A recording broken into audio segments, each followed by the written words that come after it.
Hi, in today's video I'm going to be taking a look at installing FreeBSD 14 as a Wayland desktop using Wayfire. And this will be a pure Wayland desktop, not using XWayland at all. So you can see here's the desktop, a nice background picture which I got from Marden's site of an archive of FreeBSD wallpapers. We've got the little application launcher up here, which is Beastie, and we can see the applications we've got installed. So these are the graphical applications I've got installed, all running under Wayland. So we've got Alacritty, Emacs, Firefox, OBS Studio, which also installs VLC. We have the Wayfire config. So this is the configuration manager for Wayfire. They've got a GUI to configure Wayfire, which is the Wayland compositor we're going to be using. And you also have a thing for configuring displays. And you're also going to want to install Pulse Audio because both Firefox and OBS Studio use Pulse Audio, and you need it to set the volume levels. So what I'm going to do is actually go through all the steps to get this set up and show you how to get FreeBSD 14 working with Wayland. So if I come across here, what we've got is Emacs, and this is the latest version of Emacs, Emacs Devel, which is Emacs 30, which is running as a pure GTK Wayland application. I'm going to go through all the steps to get this set up. So what I'll do first of all is give you a quick rundown on the things that we're going to be setting up on this machine. I'm going to go through the basics of downloading FreeBSD, installing sudo, installing the drivers for Wayland, creating the XDG runtime directory which is needed to get Wayland working, settings for FSTab, how you launch Wayfire, which is the compositor we're using, with dbus launch, and what that will allow us to do is have native desktop applications, not native desktop applications, desktop notifications. So if you get a notification come in from something like YouTube in your browser, it'll work with the notification manager that you're using. And in my case, I'm going to be using Emacs EDNC, the Emacs Desktop Notification Center.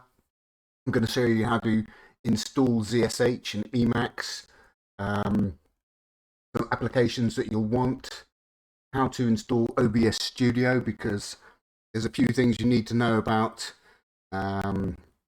launching it, because you have to launch Pulse Audio first. I'm going to show you how to set dark themes for Qt5 applications.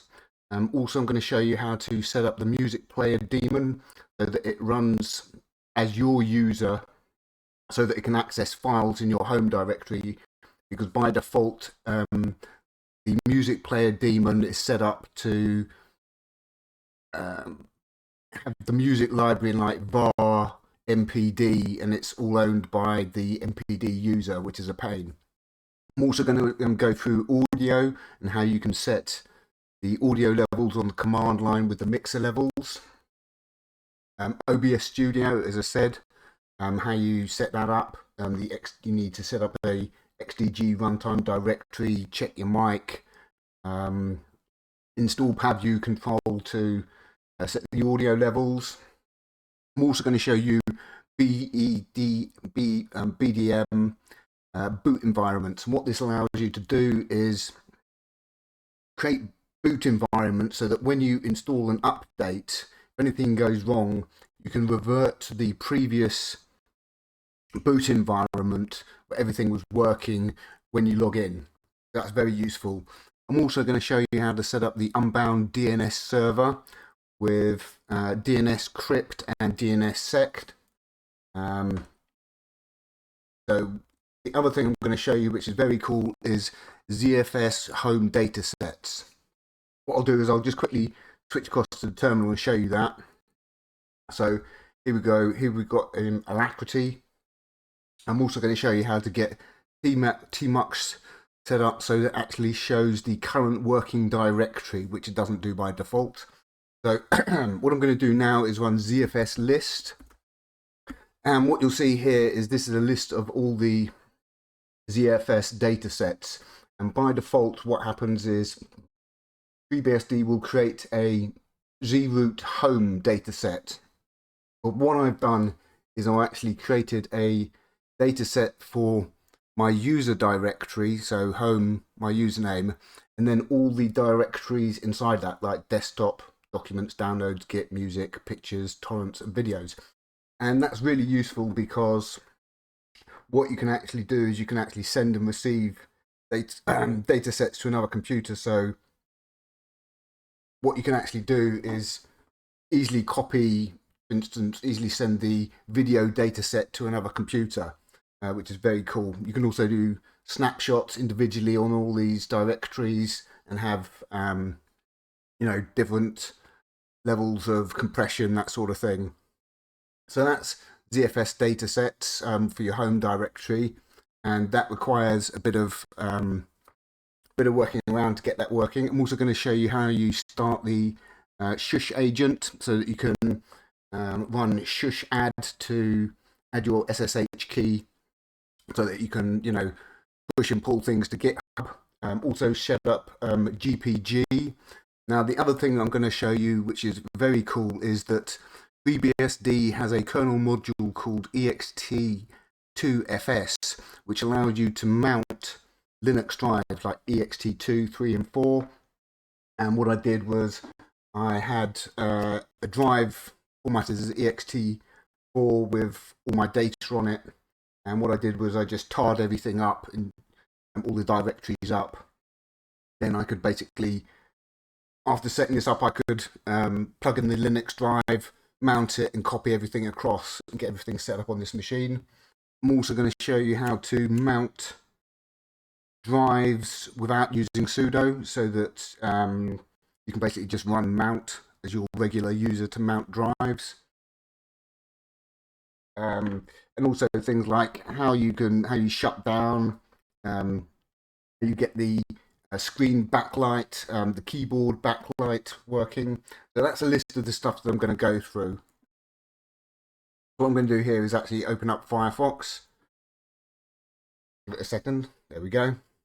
So MacBook Air 2011 11-inch. Okay, so see if we've got any images of this. Okay, so this is what I'm running FreeBSD 14 on. 2011 MacBook Air with 4 gig of RAM. And I can hear the fans kicking in now. So what I'm actually going to do is go through the setup for all this. So if we come across to GitHub, just search Napoleon Wilson, it should autocomplete. Okay. And I'll show you the document that we're actually going to be going through. So we got our FreeBSD bin directory, Cerberus FreeBSD dot files, and where's my FreeBSD root? Okay. So we got bin directory, Cerberus is where I keep all my notes. So if we come down to FreeBSD,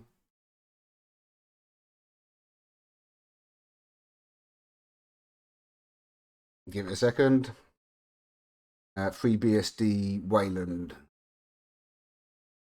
And there we go. FreeBSD Wayland. Okay, so this is the emacs file that I was showing you on GitHub. Let me just switch back across here. Okay, I can see the fans kicking in. I just thought I'd switch across to OBS Studio as well to show you that I'm capturing this using the DMF buff. There's 2 settings for OBS on WL roots based Wayland compositors, and that is DMF a buff, and I think it's called SCPY or something, SCAPI or something. I think DMF a buff is supposed to be the better, the 2. So I'll go through all this setup. So first thing is I said I'm running this on a 2011 MacBook Air 11-inch, and I was running FreeBSD from about 2017 to 2020. And originally, when I was using FreeBSD on this machine, I had to compile a custom kernel and add some settings for something that's called ASMC, and that controls the keyboard backlight. So you know when you have the your backlight of your keyboard, basically. So I actually had to do some work to get the keyboard backlight to work. So what I did was I took those settings, the ASMC settings, and I submitted them to the FreeBSD kernel. You know, as not a bug fix, but as a contributing. And basically, what happened was when I tried to when I installed FreeBSD sort of 14 and tried the backlight, it worked out the box. And that is because the settings that I submitted for this machine had been accepted into the kernel, which is pretty cool and also very useful because it just means I can boot up FreeBSD and the backlight works, which is great. So let's go through the setup first of all. So we've got come across to FreeBSD. So here's the FreeBSD site. The other thing you want is the FreeBSD handbook. You thought the ArchWiki was good. Got nothing on the FreeBSD handbook. It's a complete guide to go through everything you need, get everything set up. So this is the FreeBSD handbook. Installing. It'll walk you through basically everything. And this is the FreeBSD site here, and you can see FreeBSD is now supported. So we've got a FreeBSD 14 here. So what we're going to do is actually go through the settings. So what you do, first of all, you need to download FreeBSD. It's going to be easier if I show you on this one, perhaps. Let me come across to this one. Read it better. So what you need to do is basically download the if you're on AMD 64, you download the AMD 64 mem stick. So if you come down here, I think I need to go back to the download thing, download. Okay, and then you come to this section here, FreeBSD 14 release, AMD 64. And what you'll see is these things. You can download the disks, but basically what I always do is download the memstick.img.xz. So let's come back here. So basically what you do, I don't know how you get rid of this annoying thing. How do you get rid of that? Ah, okay, there we go. That's much better. You can see all the text now. Have some tea. So you download FreeBSD, wget, and the path here. So you download that, you download the checksum, you verify the checksum. You then extract the XZ image using xz-dv and the path to the img.xz file. Then you need to dd that to a drive. So put in a USB stick. Run lsb. If you're on Linux, run lsblk, and that will show you the disks or one dmessage. In my case, the drive is devsda. So we run sudo dd if equals the path to the image, off equals devsda, bs equals 1m, conv equals sync. Leave that to go, then unplug it. Then what you need to do, obviously, is whack it in your other machine. So if you're on a Mac, what you need to do is stick it in, boot up and press Alt, and you'll see two drives come up, one called Windows and one called EFI, in addition to your internal disk. You want to select the one that says EFI. If you're on another computer that uses BIOS, I think it's usually something like F12, and you'll have to select the USB drive to actually boot up from. Once you've got it booted up, you're going to go through the installer. And the FreeBSD installer is probably the best installer out there. in terms of ease of use, really easy to use compared to some of the Linux installers. But basically, the main things you want to do is when you go to select the drive, select encrypt disks, encrypt swap, and I usually create an 8 gig swap size for my MacBook Air. Okay. During the install, you'll be prompted to set the root password. Now, once you actually finish the install, what you need to do is what's called bootstrapping the system. So first of all, you need to run su and then enter the root password that you created during the install. You then run user sbin pkg, which bootstraps the system and will install pkg. So you just press Y at the prompt. And then what you do is make sure you're root, and then after bootstrapping the system, you can install sudo. So you'd run pkg install sudo. After that, you need to edit the sudo as file, so vi sudo, and then basically add a section like this, username, all like that. Replace username with your actual username. If you didn't create a user during the install, you can run the add user command.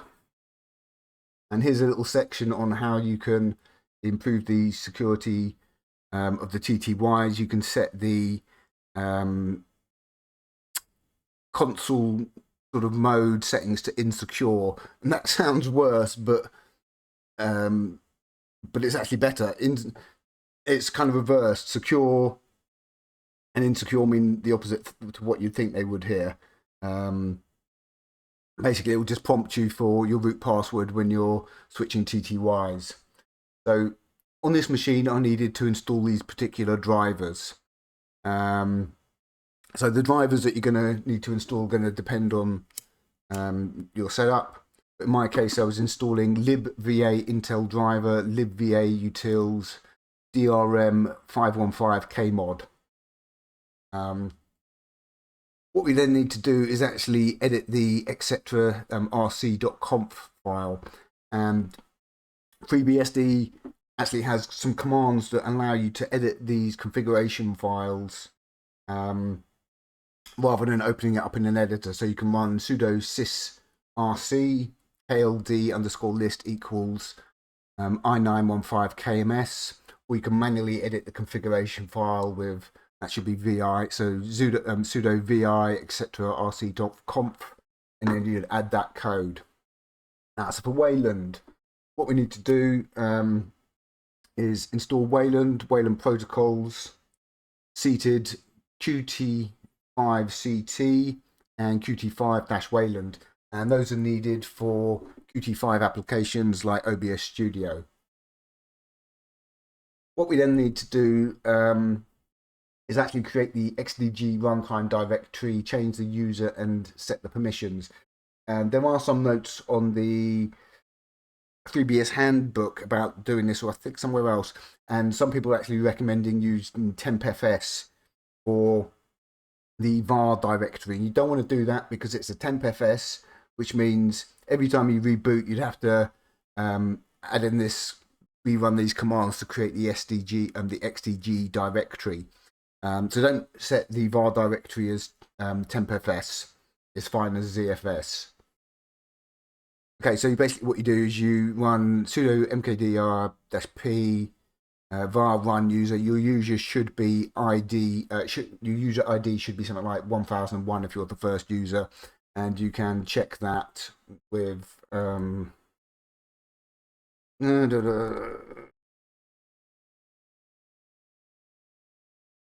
ID. Get what the flipping thing is. ID, is it U? Yeah, okay. So you can run echo dollar, in doodars ID-U, and that'll print out your user ID. Okay. So we make the directory, we chown it, so that's going to be your username there, and then wheel var run user 1001. We change mod 700 on that directory, and you can export that setting in the terminal. What you need to do is actually set it. I should have put this in my. That should be ZSHEMV. I'll change that. So edit your ZSH env and add the following code, and I'll show you my configuration. What you also need to do is set up fs tab. So you just need to add this bit of code to fs tab proc /proc read write 00, and you need to have these items set in your etc rc.conf, and you can do that by manually editing the file or using the sysrc command. Dbus seated enable yes, dbus enable yes, and I will need to remove that. We don't need held. Okay, so I'll change that. So those are things you need to get set up. Seated is to run Wayland, and dbus is going to be used so that we can have a dbus session running, which is required for desktop notifications. So this is the Wayfire setup. What you need to do is install Wayfire, WF shell, Wayfire plugins extra. Then we've got alacritty is the terminal, sway lock effect, sway idle, logout, Kanshi, and WCM. And I think WCM is the actual Wayfire configuration manager. So what you can actually do is you can actually you can create the config Wayfire directory. Now, thing to note about this is you can create a config Wayfire directory and copy the example wayfire.ini into that directory, but the Wayfire GUI config application will actually ignore that config, and it saves the wayfire.ini into config wayfire.ini as opposed to config wayfire ini. So if you're using the GUI thing, just ignore that. To be honest, you're probably better using the GUI to get this set up. And this is how you actually launch Wayfire with dbus. So we're not going to be using a login manager, which is going to, log into the shell, username, password, and then start Wayfire up on the command line. And I've got a script to do that, but basically this is the command that you run: exec dbus -launch -exit with session Wayfire. And you need to make sure dbus is enabled in rc.conf. This is ZSH, so we've got ZSH completion, ZSH syntax highlighting. This is how you change the shell from bash. There's going to be a few little things I need to change in the documentation, but you get the gist. So as your regular user, chsh-s, user local bin ZSH. And in your ZSH RC file, what you need to do is actually also source the syntax highlighting for ZSH, which is there. So Emacs on Firefox is great, on FreeBSD rather, because not only does it allow you to install the current version, but it also allows you to install the latest release. So if you run sudo pkg install emacs devel, you'll get the latest release, which is 30.5, which I've been running quite a while. And the great thing about this is, for example, on Fedora, which I'm running on my main machine, you've got to manually compile everything and build it to get Emacs 30 up and running. On FreeBSD, you just install Emacs Devel. We've also got TreeSitter there for syntax highlighting, and Cantarell fonts, which is what I use in Emacs. We don't need this bit, I'll show you that. But there's actually kind of a bit of faffing about you've got to sometimes do when you first start up Emacs, because it's the native compilation, but it's not too much of an issue. But anyway, here's a list of the applications that I've installed. abook, which is a command line address book. Adwaita Qt5, and we want that so that you can run the Qt5 CT application, which allows you to theme Qt5 applications and basically we just install Edwater Dark, Edwater Qt5, and then we can set Qt5 applications to use Edwater Dark theme. You're also going to want to install Edwater Qt6 as well.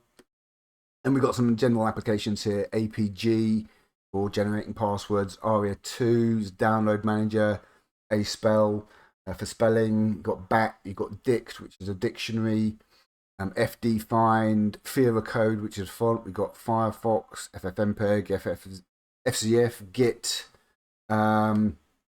This is the Opus codec, I believe. GStreamer 1 plugins, Opus, and Opus is the codec for VP9, OGG, all that kind of stuff.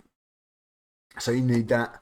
We've got Pandoc, which is HS Pandoc. We've got ImageMagick 7, libnotify, and that will install the Notify Send application, which allows you to send messages to your notification server.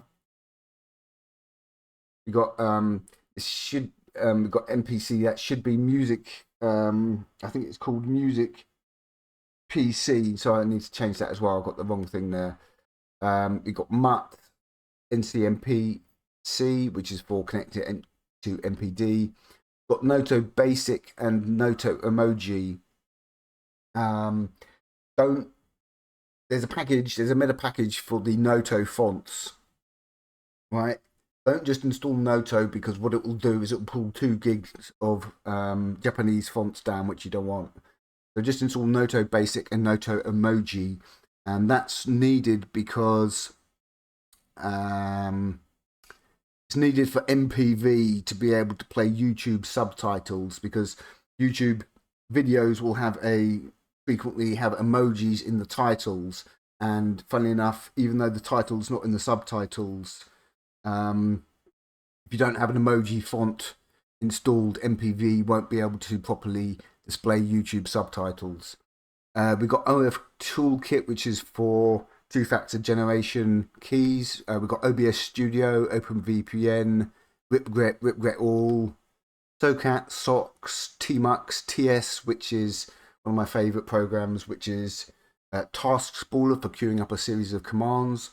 We've got Translate Shell to translate on the command line using Google Translate, which also can be used in Emacs. We've got URL View to use with command line applications to view URLs. W3M, WeChat, you've got WL-Clipboard, which is a Wayland clipboard manager, which we're going to be using with TMUX to copy and paste. YTDLP, wget2, XKB comp, which we're going to be using to actually remap keys on Wayland, and we've got MPV. You can enable Dict locally if you want by running sudo sys rc dict enabled equals yes. Now for OBS Studio, we need to install OBS Studio, I've got it mentioned up there again, and Qt6 Wayland, which is why we also install the Qt6 thing up above so that we can style it. Now, what you need to do is actually edit your login.conf for OBS Studio. What you need to do is add this little bit down here: memory locked equals unlimited. Right, once you've done that, you run cap_mkdb on the login.conf, and that will create I misspelled that again, so there's another misspelling I need to fix. And that will basically create another file that is actually used. We need to export some stuff for Qt5 in our ZSH env file. Now here we've got MPD. So you need to install Music PD. Then what we're going to be doing is we create this directory structure, config MPD playlists, and then we touch these files inside that directory: mpd.db, mpd.log, pd, mpd state, sticker.sql, and socket. And the way you start MPD on the command line is music mpd ampersand to run it in the background. The reason why we do that, as opposed to actually starting it in one of the other main system configuration files, is because this method will allow you to access all the music in your home directory, as opposed to having it stuffed somewhere like in var mpd and then having to all be owned by the audio user.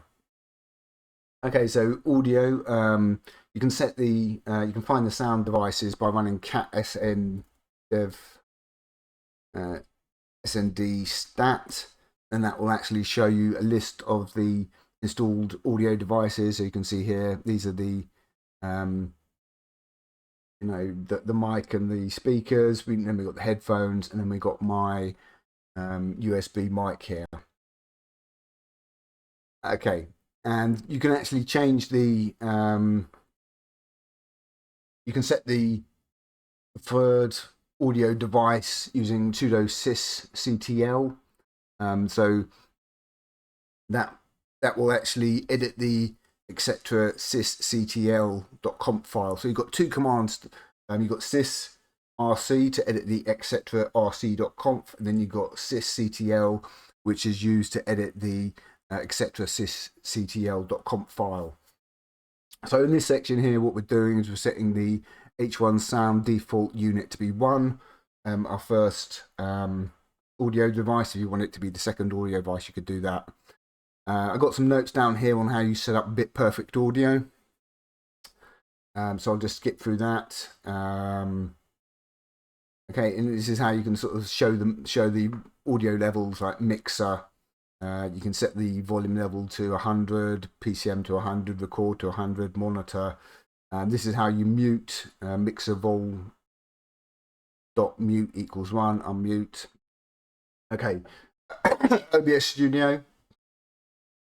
So we got the XDG directory set up before. Again, this is how you get OBS Studio running.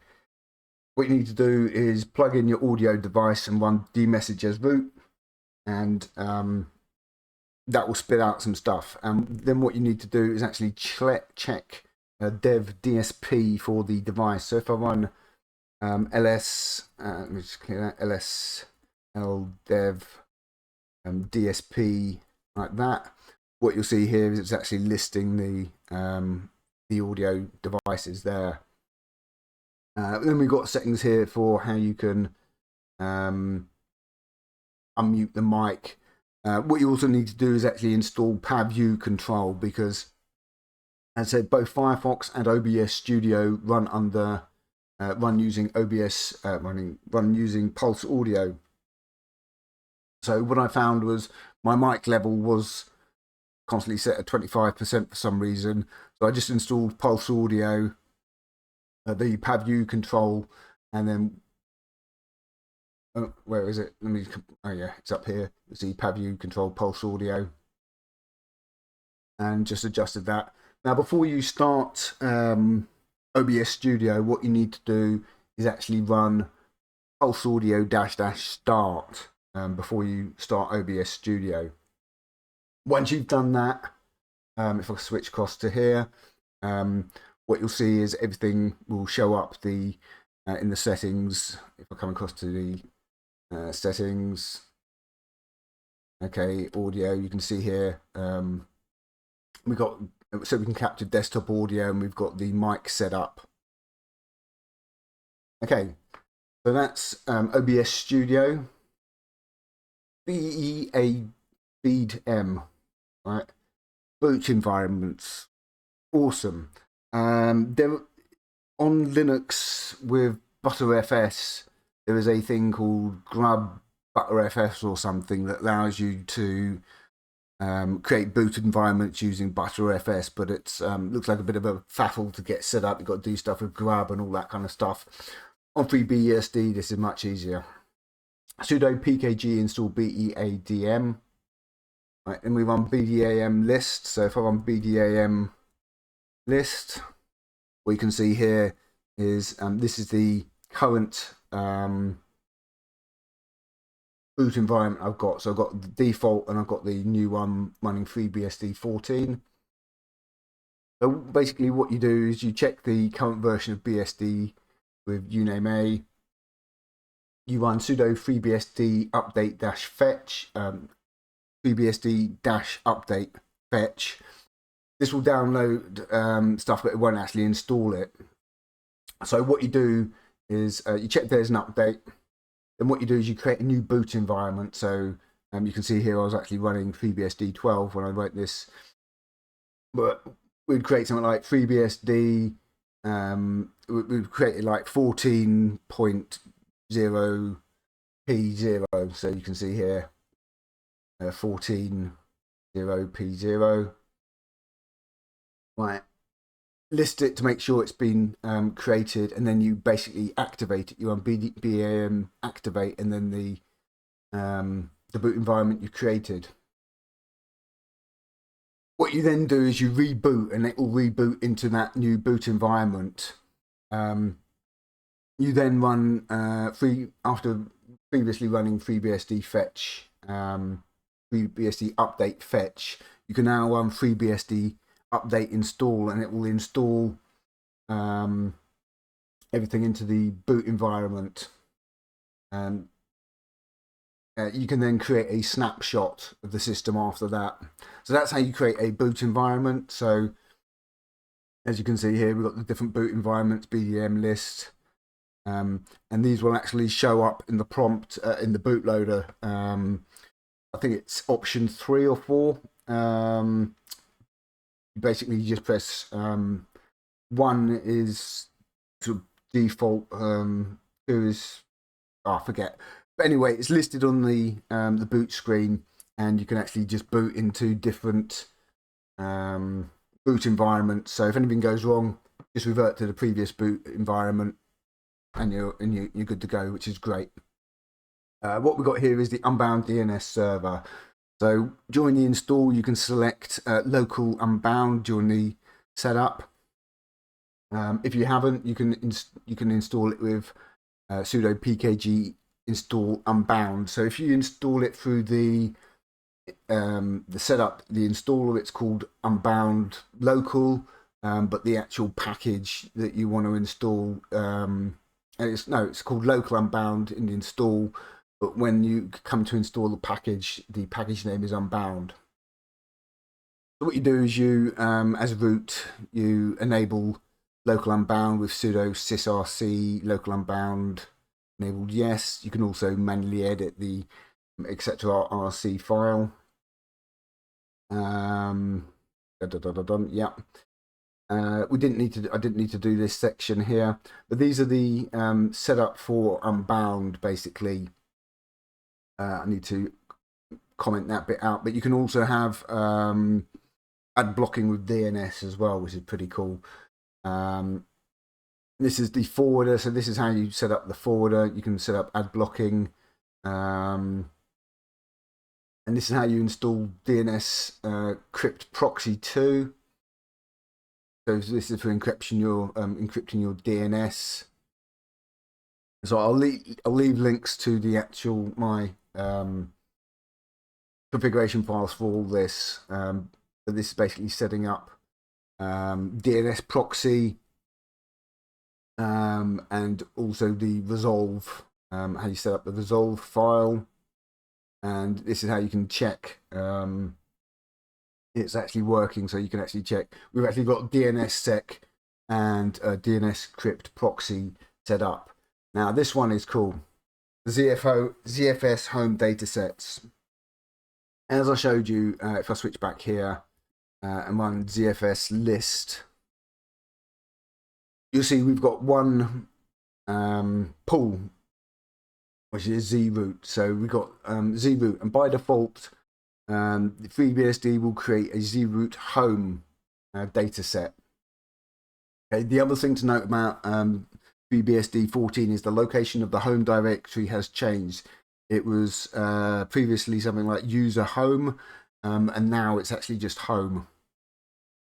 So what we've got here is we've actually got separate data sets for the home, and then all the directories inside it. So all these directories here are actually ZFS datasets that are actually mounted to these locations. So you can see here on the left the name of the data set, and on the right the actual mount point.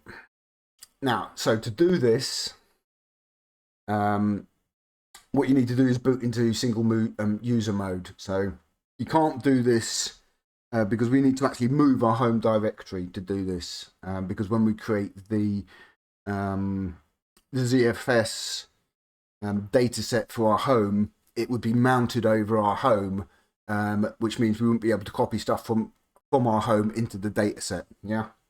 So what you need to do is boot into single user mode. So like reboot, at the boot screen you press 2 to boot into single user mode. You then enter the root password that you set at the prompt, and it will also ask you to accept the shell, which will be binsh. Press return for that. So, secret source. 2 things you need to know.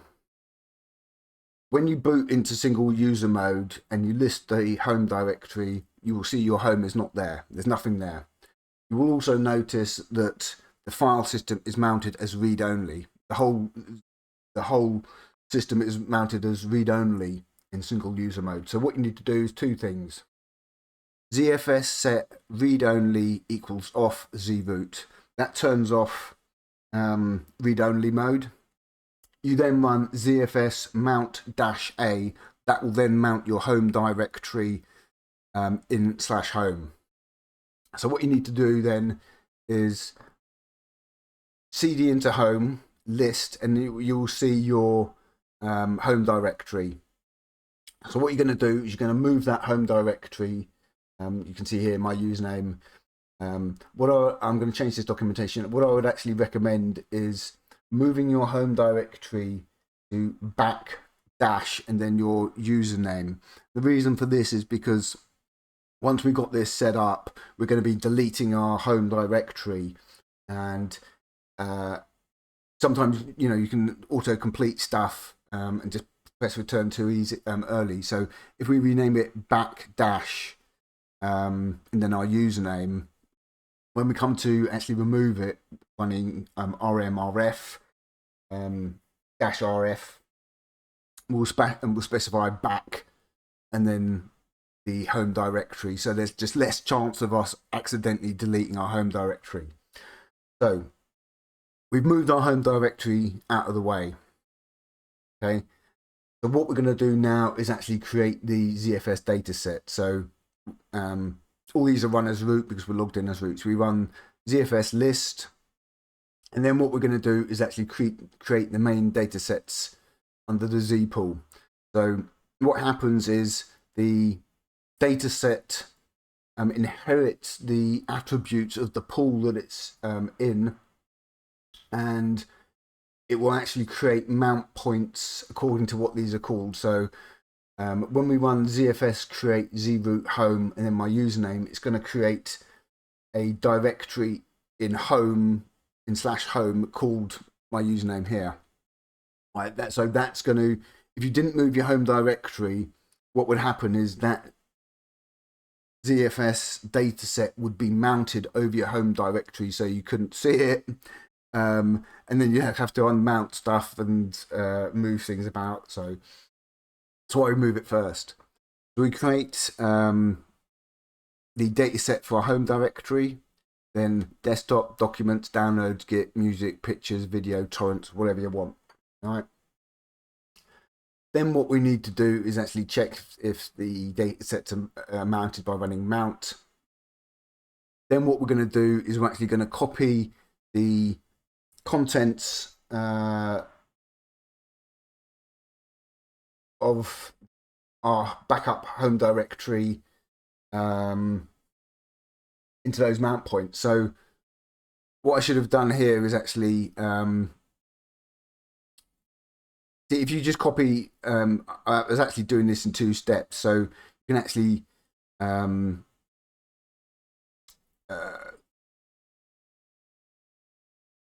of, because the first operation here is going to copy everything from the home into this new home we've created here, right? And that's needed so we get all the dot files, in the home directory. So what I would sort of do is actually move out all the directories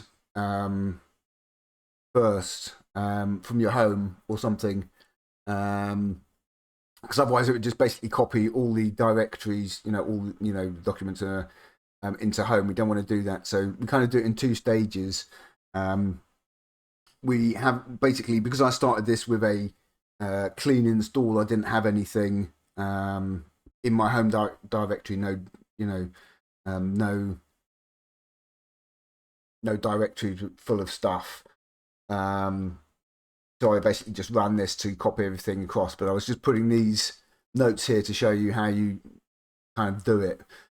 But basically what you do is, once these are all mounted, you can copy, the contents of your home directory, just all the dot files into this home, and then you would copy each of the directories into the new mounted ZFS datasets. Hope that makes sense. You should get the picture here.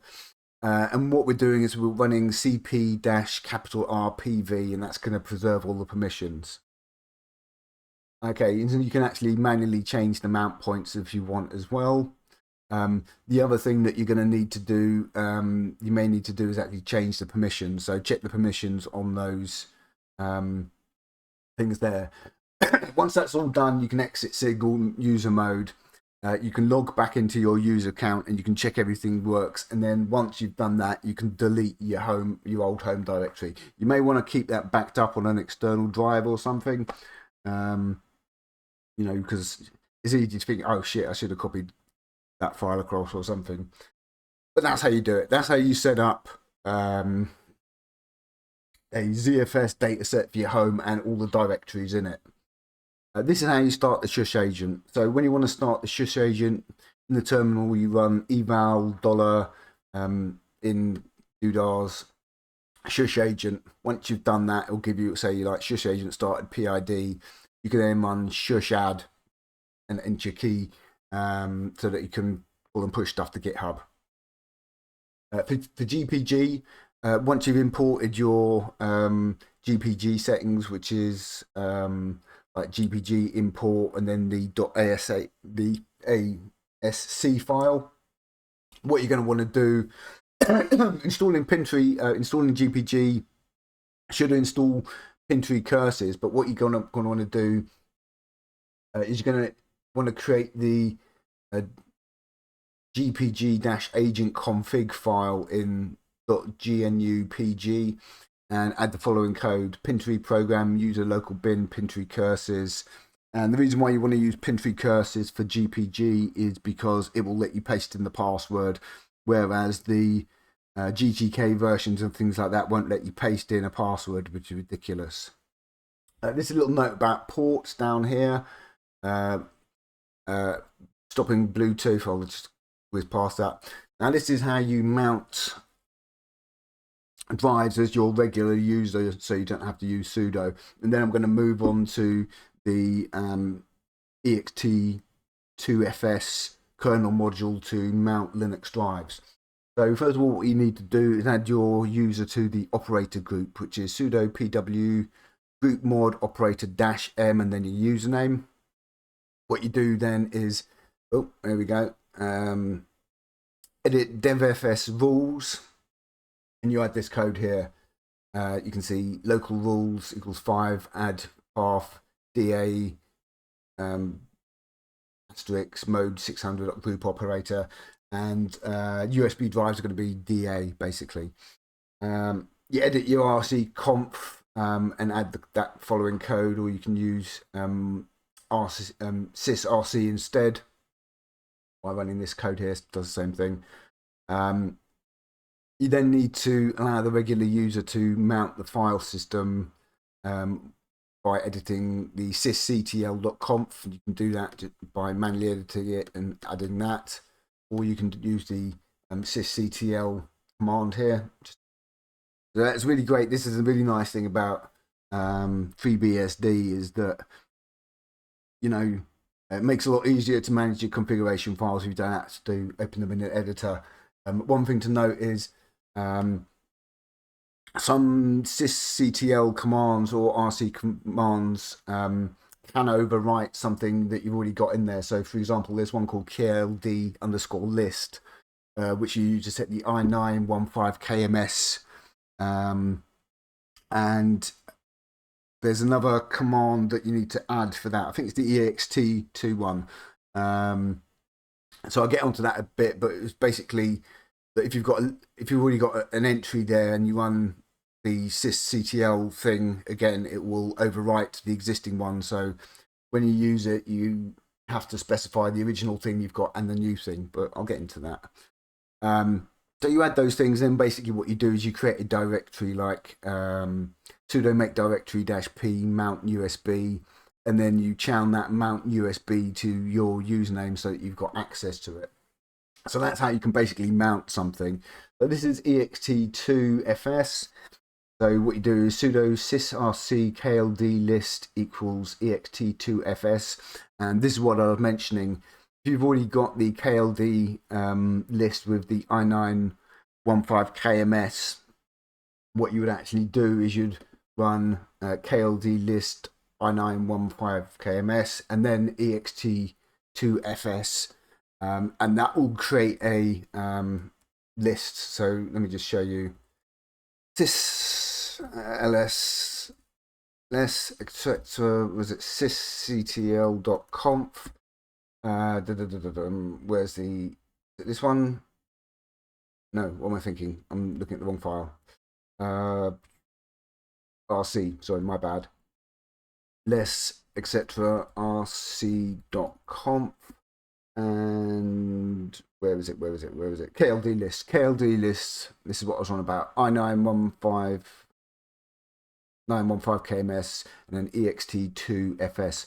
So what I was basically saying is, if you just run this command here, it will change that setting so it's only got that in it. So if you already have a KLD list with something in it, what you need to do is put the original thing in and then the new thing, and then you run the command. So you would basically, you'd run sudo sysrc and then that section there, yeah. So you'd run it with both of those two in, because otherwise you'd end up with just that one. That's just a little tip there. Okay. Then what you do, you can load the kernel modules, so you don't have to reboot basically. So that's another nice thing. You can actually just load the kernel module and then get on with it. And then basically to mount an ext234 drive, what you do is mount -t ext2fs dev, and then the path to the drive, and then sort of like mount USB, and you can find the path using stuff like gpart show, I think it is gpart show, yeah, and you'll see here the different slices, so AD, ADA, like that. Okay, GPG, there's a little note on how you export the GPG key, as I was mentioning, and then sort of import it. There's a guide on getting Chromium to use Widevine on Freebsd, which will allow you to play DRM encrypted video that's used by YouTube movies, things like Channel 4 and ITV in the UK and stuff like that, but I haven't got into that. Now here's how you shut down and reboot. If you want to shut down and reboot, you can just do sudo reboot, or you can do sudo shutdown on now.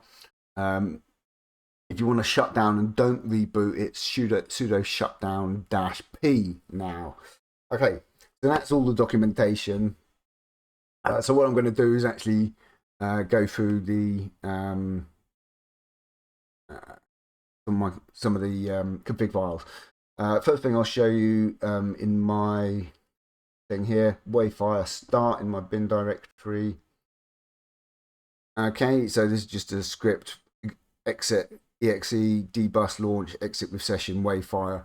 So basically I just log in the terminal, and then I type Wayfire start, and it starts Wayfire with dbus.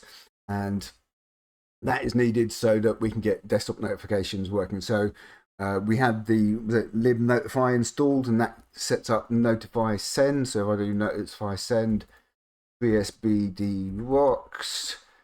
Okay, come across to Emacs here. You can see we've got the notification coming up in Emacs using EDNC, the Emacs desktop notification server.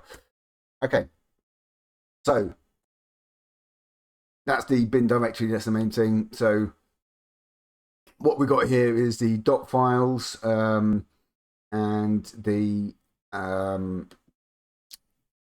files. One thing I'm just going to go through actually while I think of it is tmux, just while it's on my mind. Tmux. And the other thing I need to show you is the setting up the XKB configuration for swapping your keys about. So tmux.conf. There's one important thing you need to do down here. Okay. Set option automatic rename format. I should have actually, this has not been changed. Hang on, I should have changed that to title. Okay, let me bring up my tmux config. Big tmux. Okay, this section down here, I haven't pushed that across. So you can see here it says pane current path. What you need to do is actually change that to pane title. And that is so that you get the current working directory displayed in tmux. So you can see here I'm on the desktop. You can see here I'm in the home directory. Change the documents, change it to documents, change it back to home. So that's what you need to get the current working directory displayed in tmux, and I'll fix that little link. So that was tmux. Right, but what I'm going to do is actually just come across to up here. Let's put that full screen. So what we got here is we've got the org file. So actually I haven't filled this in yet, but basically what I'll do is I'll put all the configurations inside the org file. So what we've got here is the boot directory. So this is a layout of the file system basically. So we got boot loader.conf. So in here we've got these are automatically added, geom, ZFS load. We want to add this for audio, SND, HDA load, SNDU audio load. You want ASMC load, and that's basically for sort of power management and keyboard backlight, that sort of thing. These are some specific things for the Mac, I think. And we've got core temp, WSP load. That is for the trackpad, and it works brilliantly, perfectly, except on KDE. I originally tried KDE, tried to get KDE working as a Wayland Desktop. It's not happening. There's a load of faffing you got to go through. Got it working as X11. Thought, okay, maybe that'll be enough. And then the trackpad wouldn't work at all.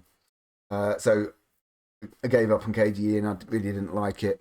We've got stuff here for fibs. So these are, so you can have two network outputs, which is really cool. So you can do stuff like have your regular output, and then you can have another output that is for your VPN, and you can do stuff like set fib1, set fib2, and the name of an application, send it down a different network path.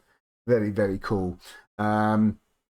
Then we've got this stuff down here. Let me just make sure. These are basically all for the Raylink Wi-Fi adapter I've got. So I haven't actually set up Wi-Fi as yet. Broadcom Wi-Fi is pretty terrible. It doesn't work at all in Linux kernel 6. And I think there's issues with it on FreeBSD, so that's why I've got an external dongle thingy. And then we've got the etc directory here. So what we've got is we've got unbound, so that's the unbound DNS server. We've got the devs rules for the drives, and DH client enter. That's basically another thing to do with networking.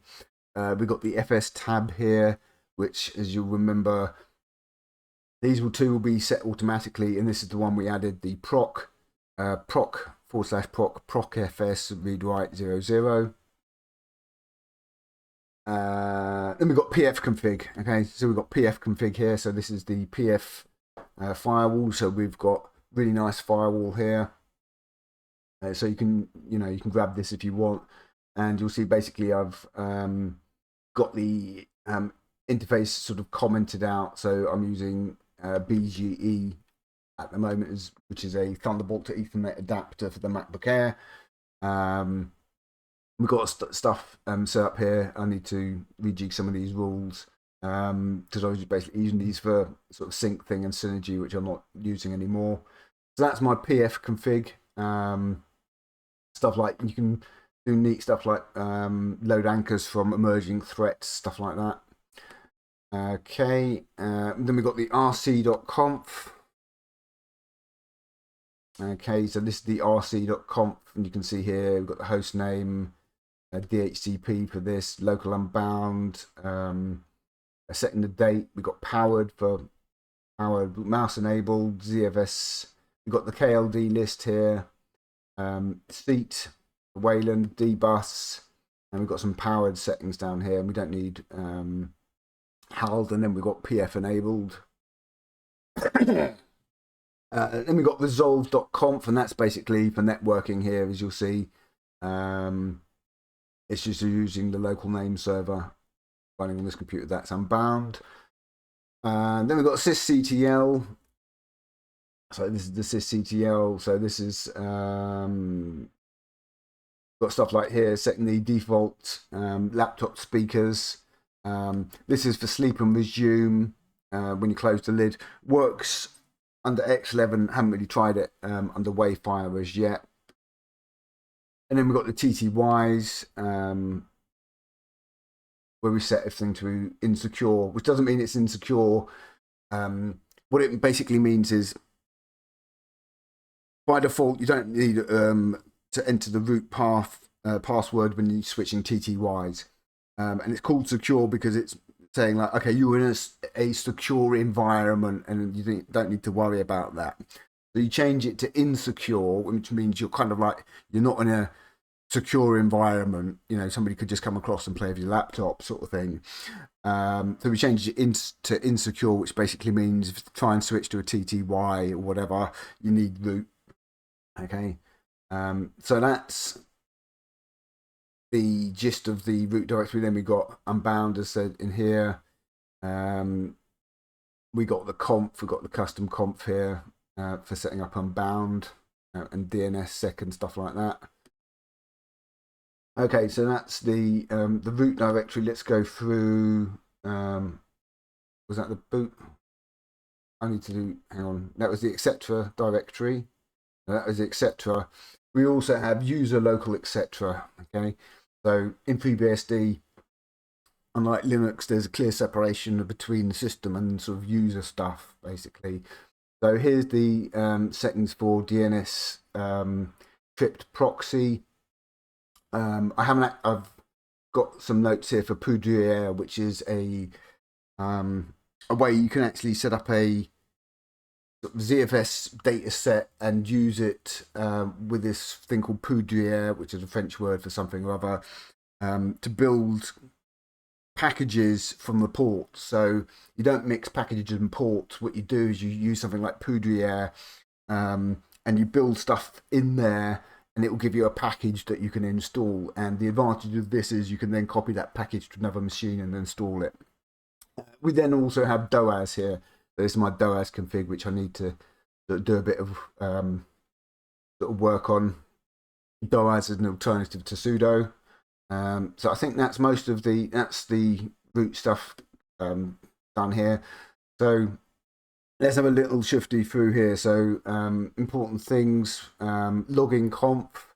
Again, this is needed for OBS Studio memory locked unlimited.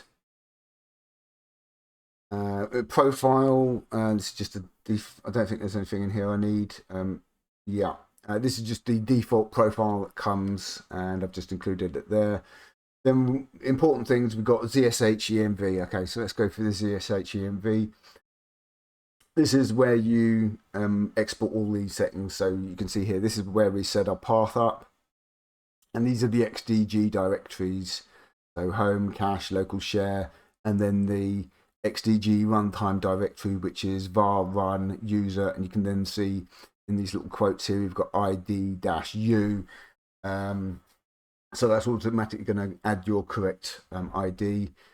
We've got export MOS enabled, Wayland for Firefox, QPA platform theme equals Qt5CT. That's for getting Qt5 applications to run on Wayland. We've got the shush socket set, stuff for less, wget, VI mode.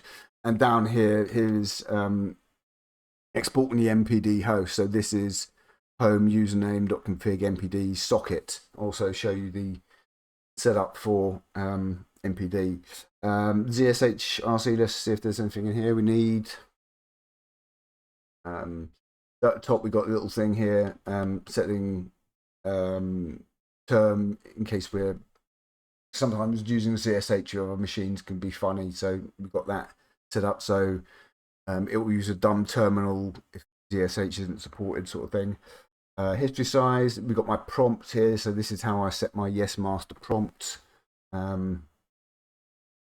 Yes master as in the genie, you know, like rubbing the genie lamp, and yes master, not as in like racist yes master plantation kind of thing. Also here, this is how we set the terminal title window to the program name. That's also used with tmux so that we get the current working directory.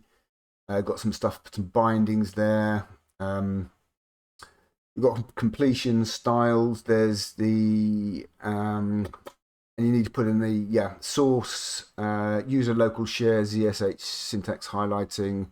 After that, down here, what we've got is 2 aliases for my keyboard backlight. So backlight on, backlight off, and those are sysctl dev.asmc0 light.control colon 255 to set it to 255, 0 to set it to 0. There's also a backlight command which changes the backlighting of the screen. So I may rename these aliases.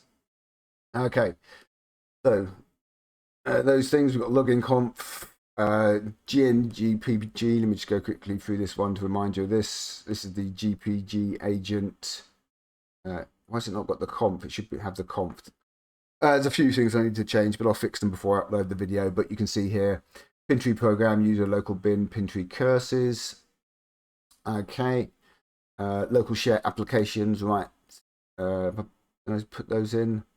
No, that's one I'm not using. Something else I wanted to show you while my mind's on that. Local share applications. So sometimes when you install a application, it will create a desktop file when you don't want one. So for example, when I install Emacs, it's also going to install an emacs.desktop file, but I always run I always use the Emacs client. So you can see Emacs isn't listed here. And here's how you hide desktop entries in Wayfire.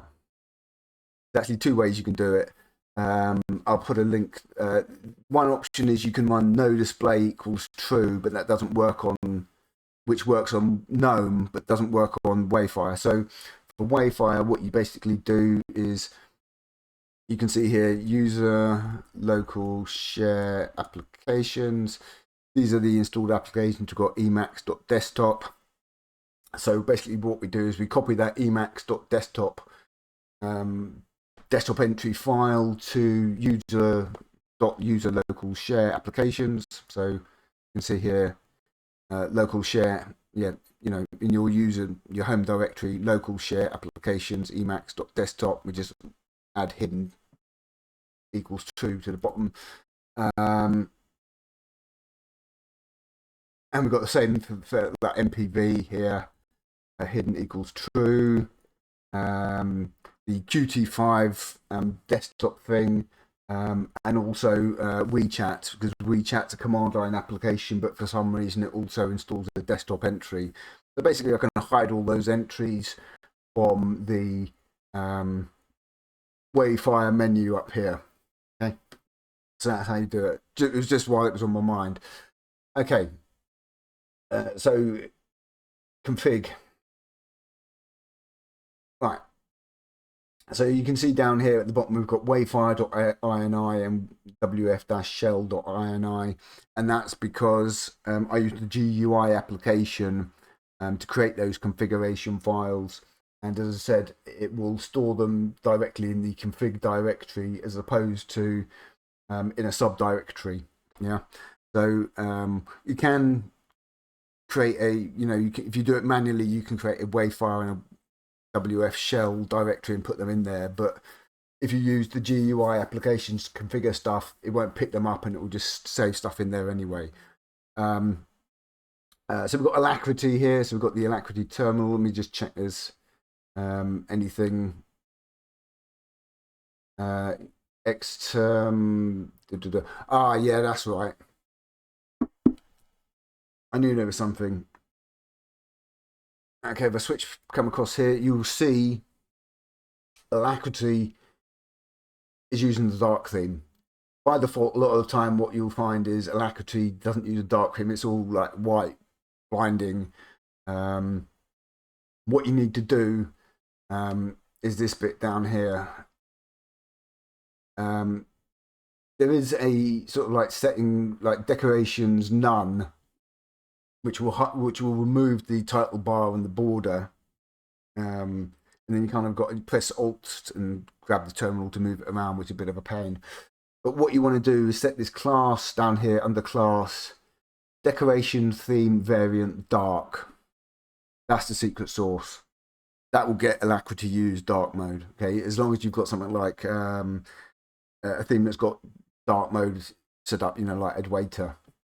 So that was the thing I wanted to mention about alacritty, and so that's basically my config for alacritty. Very small. I'm just setting the fonts, that sort of thing.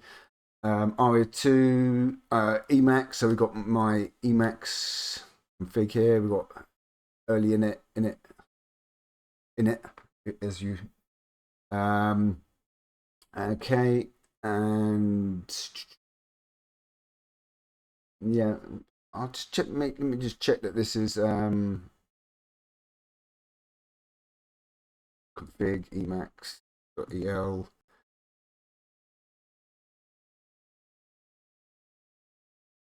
Yeah, okay, that's the bit I was missing down here. Haven't quite got this all pushed up. So this is we're going to actually install the. There's a package called async, and what we do is we can use async to enable asynchronous compilation of your Melbourne packages. So it does it in the background, basically. So there are a few bits to push up to this, but this is my Emacs config. Everything's working. Got as you can see here, we have a nice little Unicode icon. That's the imp. That's the closest thing I could find to the Freebsd icon like that. That's my Emacs config, tree sitter, load of stuff. Got MPV working, so I've got everything working in Emacs, and it's running as a pure GTK application. So I need to do some stuff on that. GTK3, yeah, this is another thing you need to set up for the dark theme. Settings.ini. GTK icon theme name Edwaiter dark, GTK theme name Edwaiter dark, GTK application to prefer dark theme equals true. Okay, and that will set your dark themes. MPD. So this is the music player daemon, and the system configuration for the on Linux MPD is called MPD, on FreeBSD is called Music PD. And the configuration file on emac on Freebsd is called musicpd.conf. But what you want to do is actually rename it to music to mpd.conf and put it in .conf mpd.conf, and then we run music mpd as our regular user in the terminal, music pd ampersand. And what we do in here is basically we list the directory and then these configuration files. So if I come across to .config mpd, you'll see we got mpd.db log state playlist socket, which I showed you earlier on. And what we do down here is bind to address and put in the path to the socket. And this is the output audio settings. In NC MPC, I'll just switch across to that. And in here, what you also have is the host. Yeah, you set the host to the actual socket. Even though I have set the MPD host in my ZSH EMV, I'll also do this just as well. Okay, and we got MUT down here. We got tmux I showed you. YTDLP. Okay, XKB. And this will be, I'll show you this with the Wayfire config as well. This is how you can actually remap all your keys under Wayland using XKB. So basically, on the Mac, on the MacBook Air, on the keyboard you've got, on the left you've got function key, Control, Alt, Command. So what that means is the Control key is way off. So you've got Control, Alt, Command, or sort of Super. What I do is I switch that to Alt, Super, Control, so that the Alt becomes the Super key. So if I press the Super key here, you will see this is the sort of desktop view there.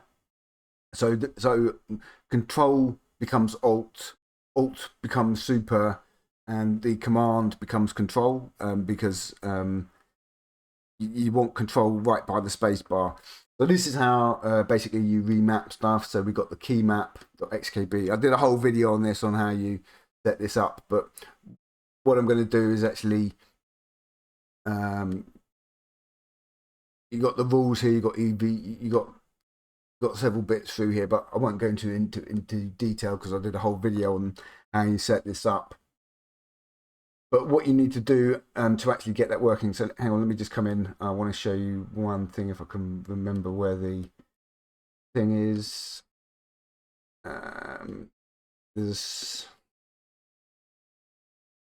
Yeah, okay. So when you create a custom key mapping, you actually give it a name. In my case, I called it Alt_Win Control. And what it will, the actual name of this keyboard mapping is going to be custom::Alt_Win Control. And the important thing is to use this with Wayfire. So if I come to Wayfire, you've got two configuration files, Wayfire and then WF shell, which is for the panel. So if I come into wayfire.ini, what we've got here is a lot of this I'm not using, fade duration, annotation. So clear workspaces, that's basically close. So I set the close to close a window, I set it to Alt Super key C. So the other reason why you don't want to manually configure your wayfire.ini is that a lot of these things will depend on keyboard shortcuts, yeah, and you won't know the name of the flipping keyboard shortcut. Like C, is it C? It's not. It's in.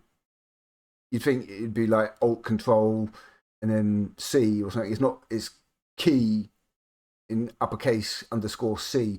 So that's why you want to use the Wayfire GUI, because what it does is it's got a section where you can enter commands and stuff, and it comes up with a little pop-up asking you to press the keys that you want to use, and it will then put the correct keys in. So believe me when I tell you, you don't want to configure this manually. You want to use the GUI application so that you can actually change the keys, because I couldn't find the documentation to actually find out what the bloody keys were called, and that was really irritating. So what we got here is we got keys for swapping. So I'll go through the Wayfire config. But what I've got is I can use the keyboard to go up and down, sort of switch up and switch workspaces left, right, up and down. But I've also got touchpad, so I can swipe left, swipe right, up, down, that sort of thing. Auto start, yeah. You don't need the background view thing. Blur. These are where you can actually enter custom commands. So you can see here what you do is like binding browser, and this is for like Firefox. So what you do is you create a binding, and then you have the command. So you kind of got binding browser, and then you've got command browser, which is Firefox, and command emacs. So what you do is you create the binding, and then you define what it's going to actually bind to. And again, this is why you really want to use the GUI, because it was driving me nuts trying to figure out what the names were. But this is how I basically launch Firefox, Emacs, and alacritty, which are basically the only 3 graphical applications I use, apart from when I'm recording these videos with OBS. So what I want to come through is to the input section, I think it is. Find it, grid, idle, input, yeah. So if we come down here, what you'll see is these sections here: XKB layout, GB, PC 105 model, XKB options. That's the magic. And XKB rules. So you see here, custom alt win control. So that basically means it's using those XKB custom settings I use set up, and you can find the keys with XEV, and I did a whole video on that. But that's how you can set Wayfire up to use your custom XKB settings, so that you can remap any keys to whatever you like on Wayland. Okay, so that was the important thing I wanted to show you in there. I'll show you the GUI as well. And then we've got the Wayfire shell up here. What we've got here is the background. So this is the path to the main image. Dock auto hide panel, GTK header bar. That's the icon up there. So what I'll do now is just close that. You can see at a glance what operating system I'm using here. As I said, this was from Vermarden. He's got a link to classic wallpapers and stuff. Then we've got Beastie up here, and we've got the Wayfire config. So we've got auto start, we've got command here, and this is how you define the commands. You click the little plus button, and what you'll see here is type regular, and there's the thing, and then there's the command.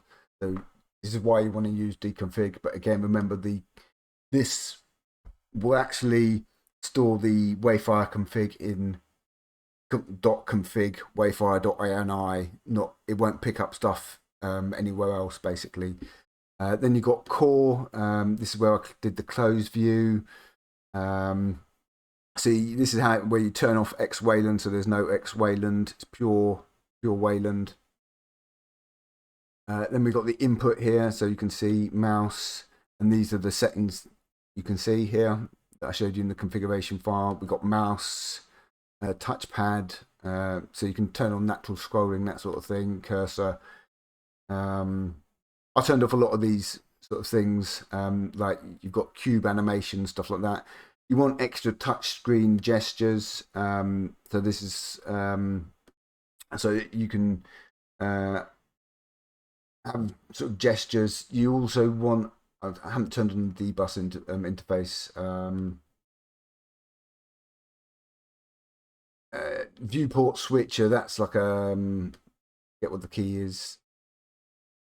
Oh yeah, this is where you define the keys to sort of move left and right. So you can see here, Super HL, move the workspace left and right. You know, you've got up and down, that sort of thing. Follow focus, output switcher, expo. That's this. Idle viewport swipe. You want that. So the viewport swipe is basically how I can swipe left and right. Yeah. Then you've got the shell here, you've got the background. So this is where we set the background to this nice image. I'm not using the dock. Here's the panel. So basically I've got the spacing and then the menu. So this is the menu. I'm sure there's a keyboard shortcut for the menu, but I haven't found it yet. But as I said, these are the only 3 applications I use: Alacritty, Emacs, and Firefox. That's it. Those are the only applications I use, and OBS when I'm doing the recording. So I don't really need, I'm only going to open that menu when I want to record a video, basically. You can see here's the nice little beastie icon. Okay, so there's the general stuff. Got the clock on the right. I don't use launchers. I don't have battery, network, or anything up in there. So we've got PAView control here. So this is pulse audio PAView control. Okay. Turned off all the effects. You want them in. These are the options for the window management: move, resize, window rules. Ignore full screen window. That's shite. That thing will basically resize stuff. If you had this window and you put it full screen using this option, it kind of resizes it, puts it full screen, but keeps the aspect ratio like this. So don't use that. What I've got is a keyboard shortcut that I defined, Alt or Super S, and that puts full screen like that. Okay.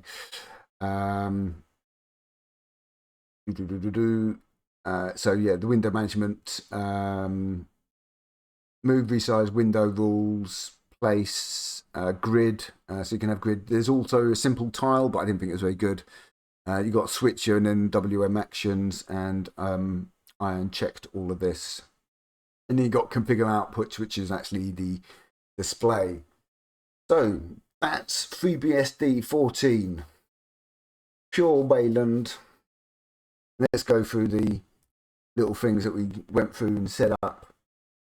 We downloaded it, we bootstrapped the system, we created the user, we installed the drivers, Wayland, Wayfire, set up ZSH, Emacs, installed all the applications.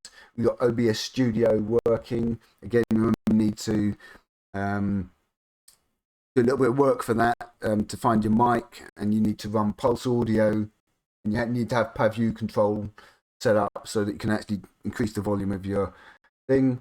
We got music PD, MPD, we got set up. So if I haven't got anything in here, but just to show NCMPC, you can see connection refused. What did I do wrong there? Yeah, I jinxed myself. It was working, and now I've obviously done something that I'll have to look into. We had boot environments, beadm boot environments. So you install stuff, and you can go back to the previous version. We've got unbound, DNS, dnssec, dnScrypt. We've got the home datasets. So again, DFS list, bang, got our home directory there. And again, remember, you've got to do you've got to boot into single user mode to move your home directory, create the datasets, copy stuff across, boot back in, remove your home, that sort of thing. Shushad, GPG.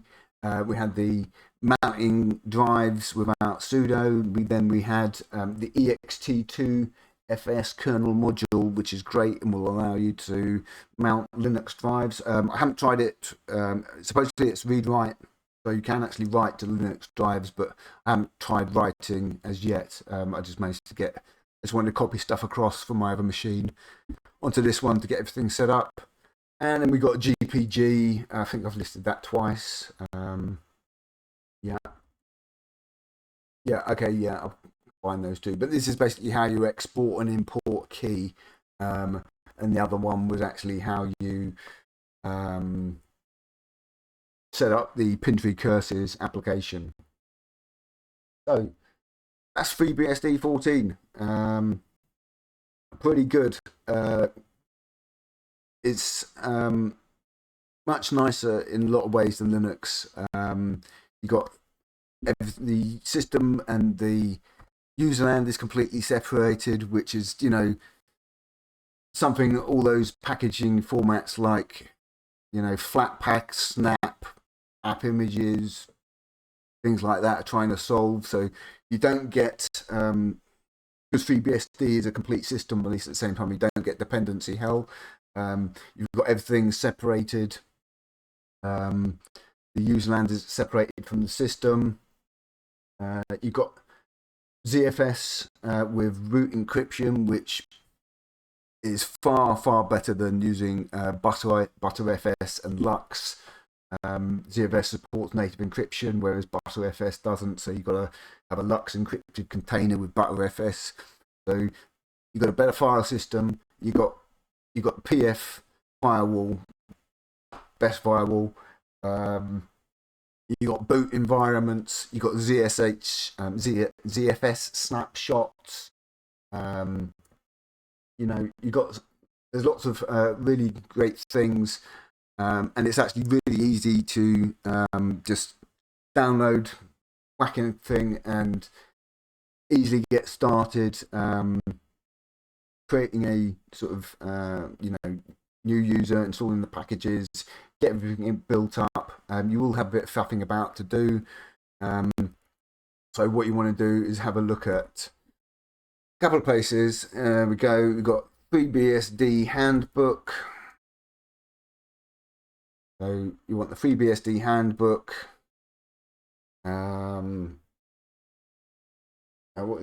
FreeBSD forum. Bugger, come on.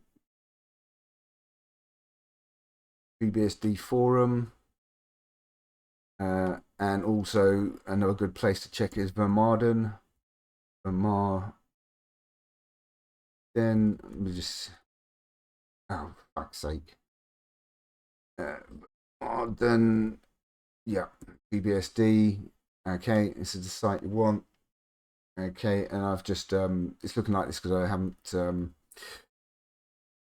relaxed my settings. Okay, a little tip for uBlock Origin here. Basically, I set it to have a default like this, so it blocks everything. But what you can do is actually define a keyboard shortcut. So if I come into add-ons and themes, if you come across to this menu up here, go to manage extension shortcuts. First of all, the keyboard shortcut I was actually using was taken by the Firefox multi-account containers, but what I do is I set relax and blocking mode to control period in uBlock Origin, and then what that means is if I press control period 3 times, 1, 2, 3, it relaxes the blocking mode, and you can see here the page comes to life. So this is another good site that you actually want to check out, just to show you that YouTube's working. YouTube. No, not YouTube. YouTube. Done today. Okay. Now it's just refreshing the dark mode. And let's see, FreeBSD. You want RoboNoogie and Gary. Gary here, he does some good stuff as well. Where's RoboNoogie? He's not. Yeah, here you can tell. Here's RoboNoogie. I often get asked why I use FreeBSD and why I prefer. Okay, so that's FreeBSD. You can hear the audio coming out of speakers, so the speaker's working. Pop out videos working. It, and I thought. Okay, so you can see that's all working. Yeah, so a couple of things I need to do just to tidy up the documentation, make sure all the config files are pushed up. On the to-do list, getting the Wi-Fi working with the, I've got an alpha Waylink Wi-Fi dongle. The other thing I want to try is actually getting